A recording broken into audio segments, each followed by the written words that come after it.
আমাদের দেশনায়ক তারেক রহমান ৩১ দফা কর্মসূচি দিয়েছেন। এই ৩১ দফা কর্মসূচির মাধ্যমে দফার মাধ্যমে রাষ্ট্রের মেরামতের কথা বলেছেন।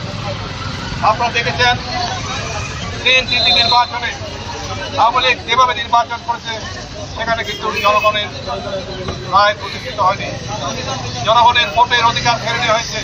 আমাদের তারেক রহমান বলতেন গণ অভ্যুত্থানের মাধ্যমে ফ্যাসিস্ট হাসিনা সরকারকে পরিবর্তন করা হবে।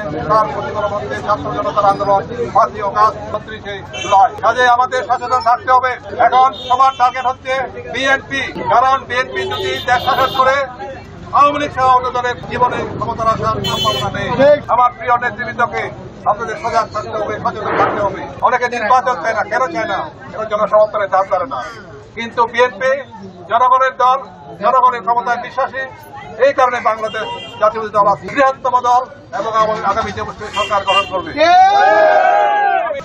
আমাদের যে ৩১ দফা কর্মসূচি, যেটা আমাদের নেতা তারেক রহমান ঘোষণা করেছেন বিগত 2 বছর আগে, ৩১ দফা কর্মসূচিগুলো, আমাদের যে দাবিগুলো, আমাদের যে প্রকল্পগুলো, আমাদের যে জিতগুলো, এইগুলো জনগণের মাধ্যমে প্রতিফলিত করার